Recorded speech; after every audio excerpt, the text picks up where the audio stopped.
Hello everyone, welcome back. Today we're taking another step forward with the Shiller PE framework. This is, if you've been following any of our past videos here, I've been talking about Shiller PE a lot lately, and this is another installment in that overall series. And today we're going to be applying the Shiller PE overall, the framework that goes into the Shiller PE, to the earning certain strategy. So if you recall, I am the analyst and portfolio manager for the Zacks earning certain family of portfolios. These are a collection of portfolios built to weather recessions by identifying high quality businesses that are highly durable and are recession resistant. And so that is the overall goal, the overarching strategy of the Zacks earning certain proxy. And that's the portfolio that that I personally manage here at Zacks Investment Research. But what I want to do here is take a step forward and apply a little bit of valuation work to see if we can, improve the downside, protection even more than it already provides. So let's take a look at that and get into exactly what I'm talking about with that. So overall, just as big picture type of thinking, when we have a bear market in the equity markets, bear markets, when we look at the stock prices decline by 20% or more, and that happens at least once a decade. This is a result of two factors, right? Very broadly speaking, it's because of an anticipated earnings decline. And on top of that, it's PE multiple compression. So investors reprice assets because they see that, companies are no longer growing. And as a result of that, we would like to pay less for that stream of earnings.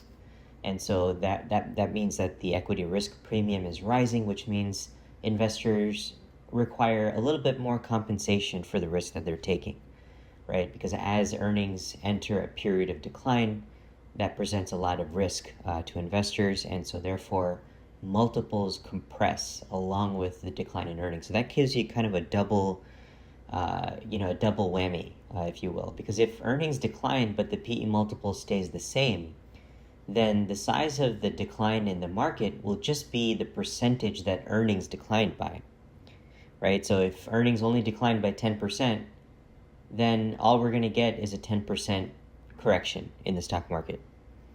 That does happen. It happens frequently, but it doesn't happen when, recessions come around, right? And recessions inevitably happen, once a decade or so.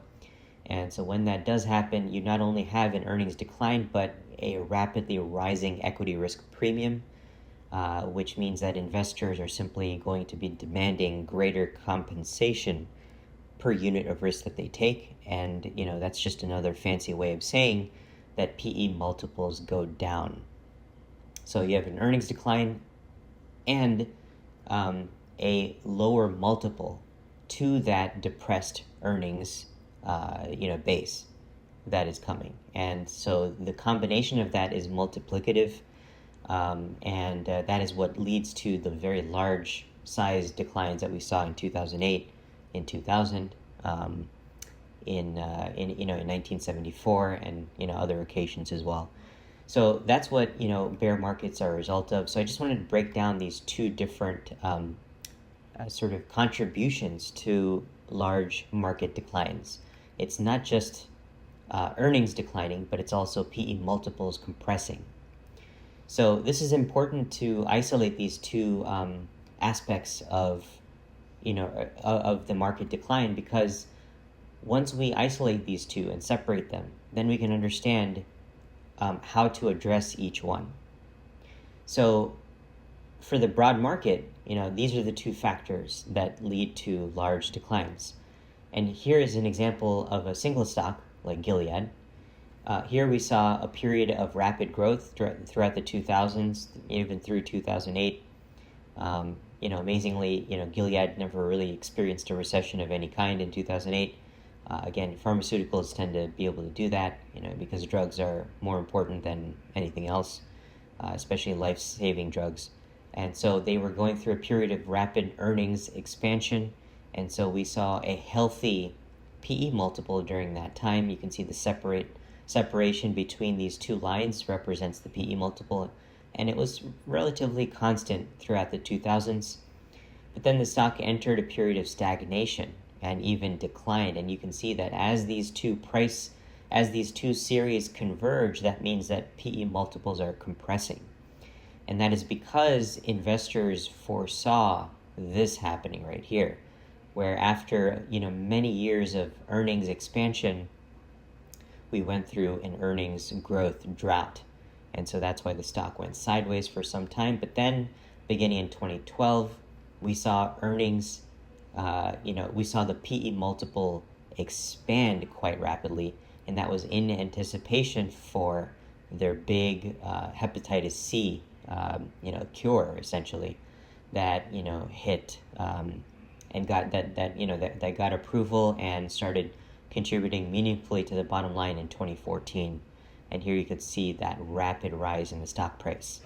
However, since then, PE multiples once again compressed because, for the next decade, Gilead has really not been able to come up with that next big catalyst for earnings growth. So you can see how PE multiples change as growth rates or anticipated growth rates change. So during this time of growth, we had healthy PE multiple, but then PE multiples compressed as growth basically deteriorated to zero. PE multiples expanded once again as growth returned, and then PE multiples compressed again as growth once again went away, and that remains to be the true even through today. So Gilead, you can see the PE cycles that it's been through over the last 20 years. The same thing goes with the S&P 500 overall. You can see that during growth periods, the separation between these two really shows that PE multiples are rising. That happens. That's typically what you would see in a bull market. But then PE multiples compress during bear markets, and once again rise during bull markets, compress during bear markets, rise again during bull markets again. So you can see that the relationship between earnings growth and PE multiples are a positive sort of correlation. As the market returns to growth, PE multiples expand, and as growth starts to deteriorate, that's when PE multiples compress. So if we go back to what I mentioned earlier, remember, going back to that, bear markets are a result of two factors: earnings risk and PE multiple compression. What we attempt to do to prevent these types of boom and bust cycles that the S&P 500 inevitably goes through once a decade or so is look at the volatility of earnings. You can see that here, and that's what contributes to these outsized declines once every 10 years or so. And even during healthy expansionary periods, it does have these earnings cycles because the S&P 500 inherently is a cyclical index. Not as much today because of the concentration in big tech, but historically the S&P has had earnings cycles even during non-recessionary years. So what we like to do is in our strategy for the earnings certain portfolio is we attempt to correct for the first source of bear markets, which is earnings volatility, earnings risk. So whereas you see this is the characteristic of the S&P 500 in terms of its bottom line, we like to look at companies that don't have any kind of volatility in their earnings. We like to look for companies that have very little earnings risk. We look for companies with durable business models, companies that have proven an ability to withstand past recessions and also withstand past macroeconomic shocks, different interest rate regimes, different dollar regimes, whether it's a weak dollar or a strong dollar. Basically looking at companies that have withstood the test of time for at least 20 years and have been able to weather all of the various different storms that have come up in that time frame. And therefore, we can create a chart like this. This is the composite of the 70 companies that we currently own in the Zacks Earning Certain proxy. And so our attempt, when it comes to picking companies, we like to look for companies that display these fundamental characteristics of high quality, right? Earnings linearity, earnings, business durability, returns on invested capital that are attractive and well above the cost of capital, very strong free cash flow conversion, and ultimately earnings growth that outpaces the S&P 500 over time. So these are the 4 characteristics that we look for when building this portfolio. And so we attempt to neutralize this first source of downside risk, which is to look for companies that don't have these types of earnings declines that the S&P on average, goes through once every 10 years or so. So that attempts to solve that, fundamentally speaking, by performing pure fundamental analysis on individual companies and their quality attributes. However, source number 2 remains to be a problem, because if you see over here, even though earnings are completely, or at least close to being completely immune to recessions, you can see that PE multiple compression is still a risk for this portfolio. And that's why even in 2008, hypothetically speaking, we weren't running the strategy back then, but just from back-tested results, we did see that our portfolio did decline in 2008 as well, not nearly by as much as the S&P 500, and so we love to see that, but you can see that PE multiple compression remains to be a risk, because you can see here that despite the fact that we picked the very best companies that really didn't have an earnings recession, even in 2008, you can see that PE multiples did still, in fact, compress quite significantly. And as you can see there, the separation between the price and the earnings stream, got very narrow in 2008. That basically means that PE multiples compressed quite a bit. And so what I wanted to try to sort of, present here today is a basic framework to identify companies that could help address both of these concerns, preventing against earnings volatility and preventing against PE multiple compression.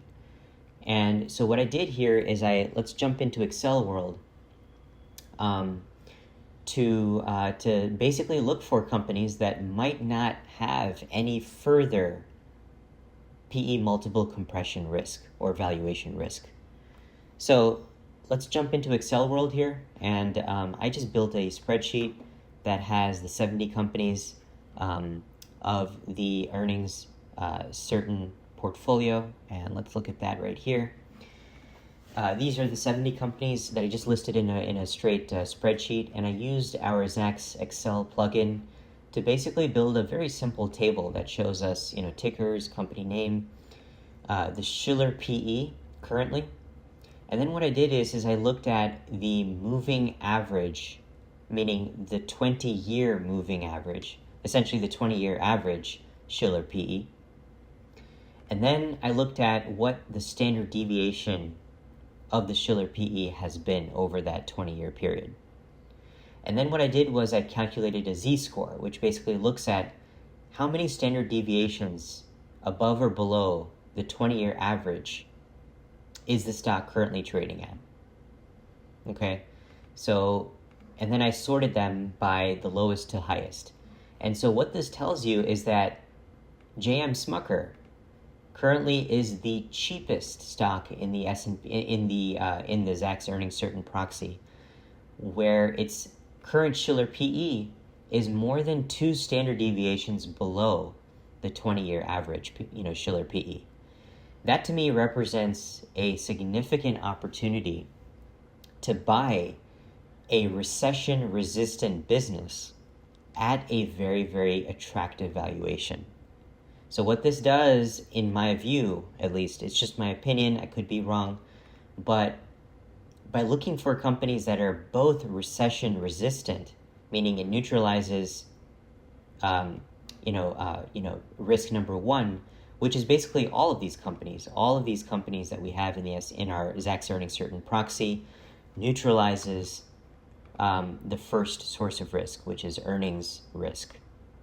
But then by doing this exercise where I look at the z-score of the Shiller PE, we may be moving towards neutralizing risk number two, which is valuation risk. And so, you've seen my videos in the past. I'm a huge fan of 3M. That's also still, trading in a deep value, territory. And then I also identified a couple of others here that, might, jump out at you. Public Storage, I love this company as well. We added it last year.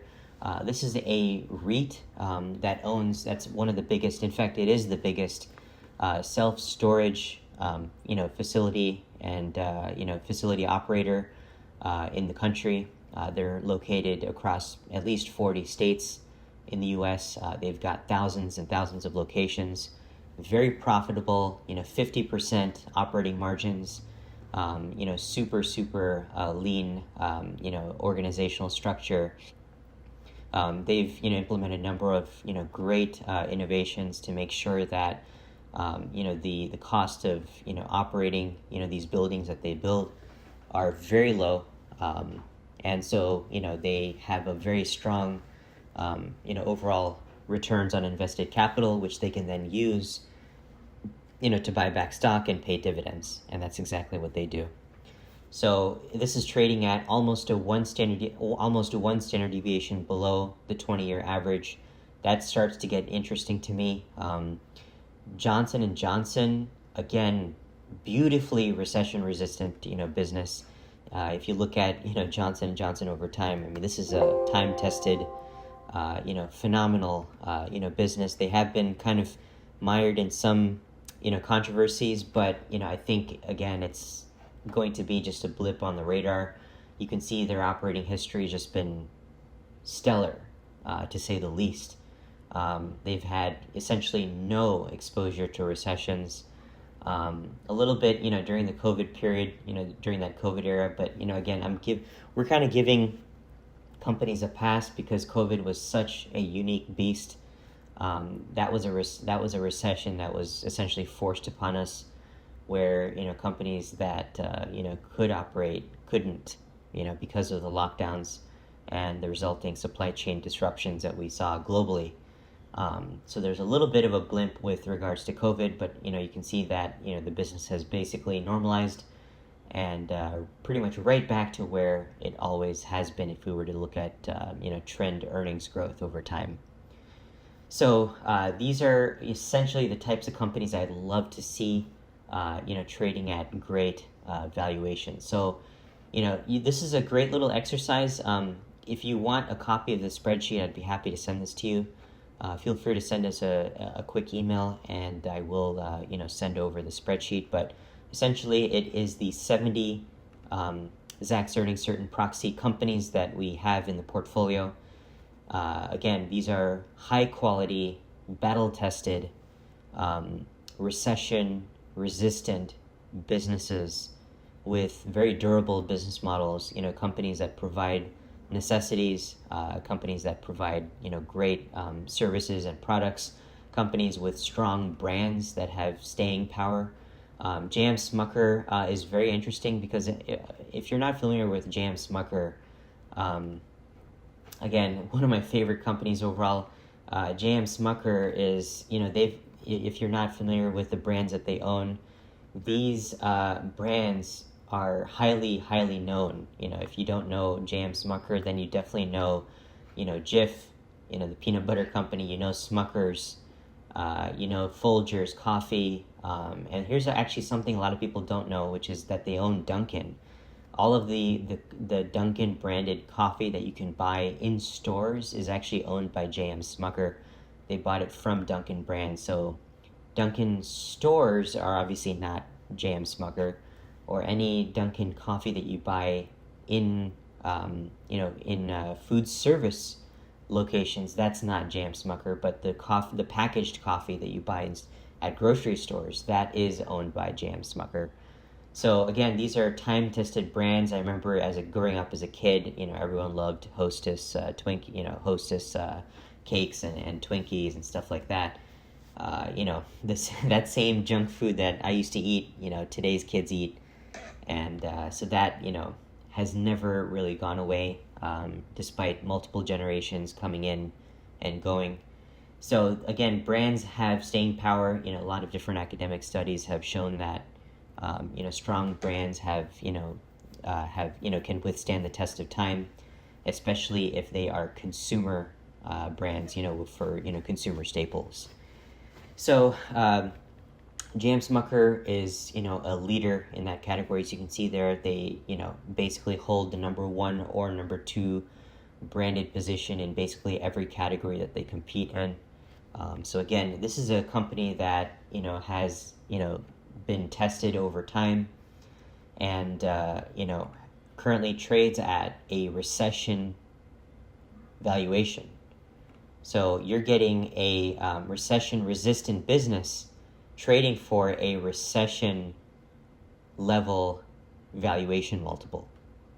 So I believe that when you combine these two, when we look at the high-quality framework of the Zacks earning certain proxy with the Shiller PE and looking for companies that have a very, very low Shiller PE, I wouldn't necessarily always focus on just the ones that are extremely low, like the -2s, but I would start to look at anything that's below, let's say a 0.7, maybe 0.5. So basically all of these right here, these are all fair game to look at, because these are companies that are trading for very, very reasonable multiples. It's still below the 20-year average. So if you do this approach, I believe that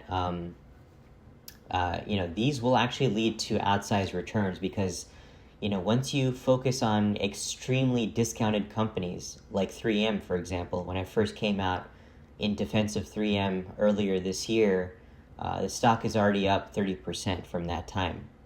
And so that's a market beating return from a company that is growing at 2%, right? And so this is the beauty of this approach, is because these are recession resistant, high quality businesses that are leaders in their respective fields, trading for deep value multiples.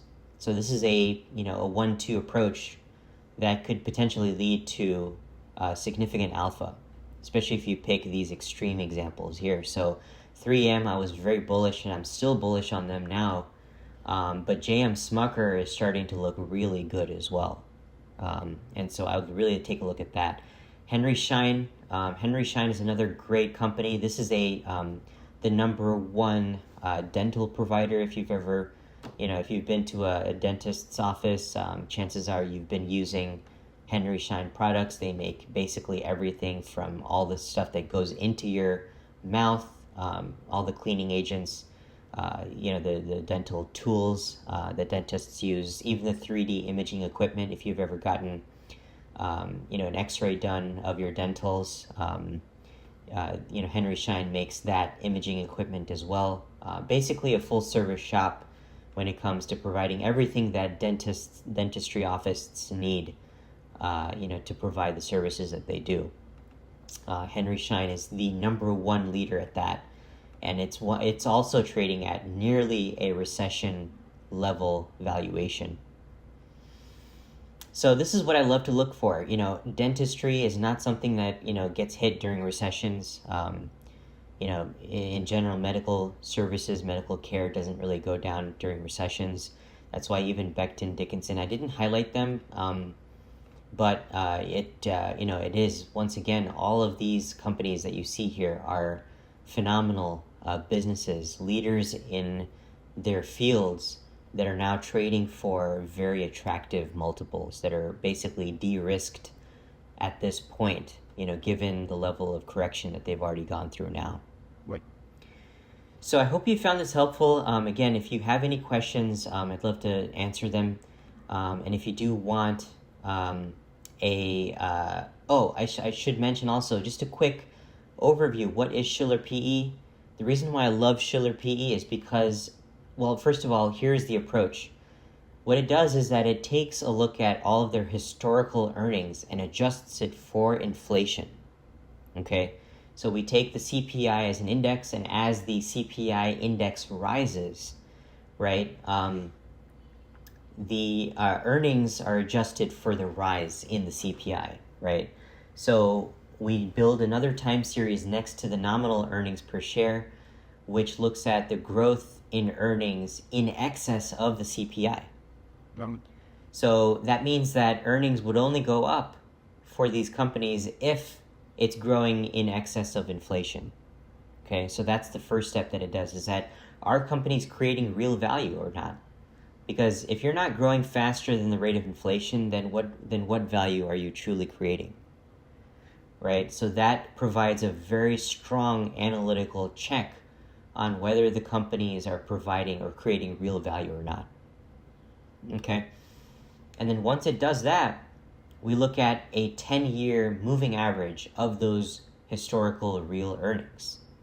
And then it looks at the multiple that the stock currently trades at and historically trades at relative to that 10-year moving average of real EPS. Okay?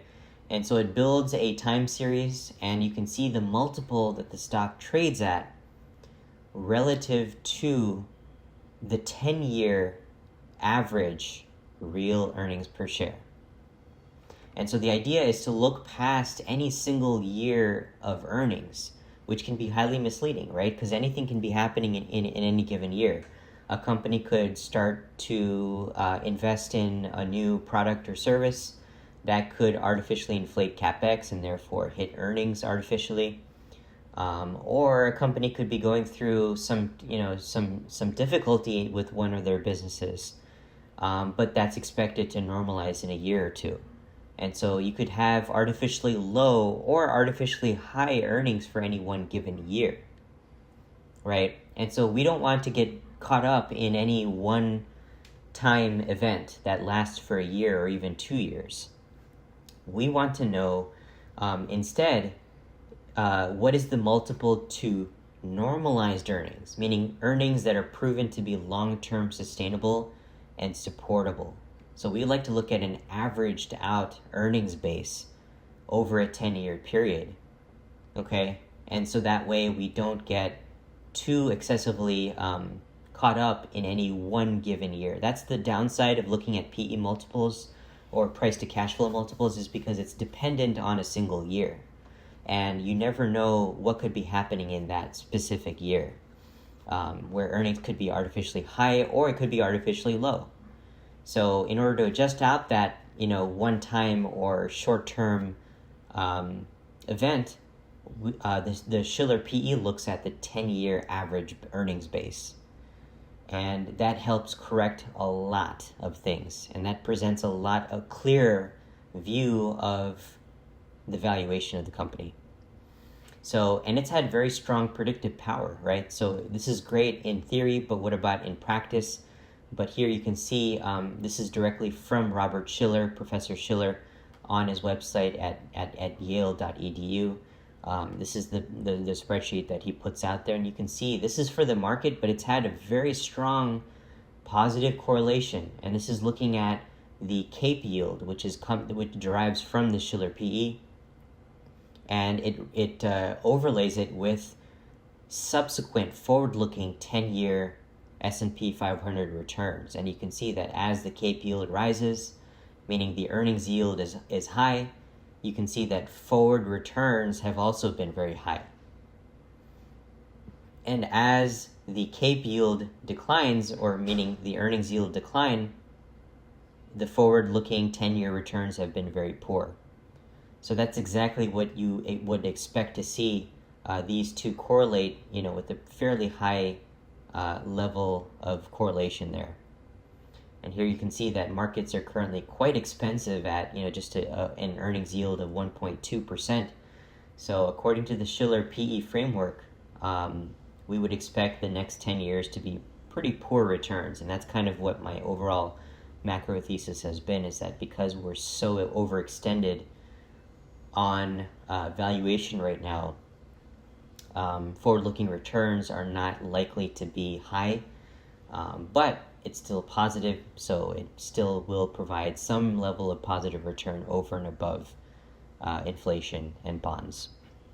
So I hope you found this helpful. Again, if you have any questions or if you wanted a copy of the spreadsheet, I'd be happy to send that to you. Feel free to give us a call at 1-866-794-6065 or send us an email at strategycall@zackspro.com. Thanks, everyone, and hope to see you on the next one.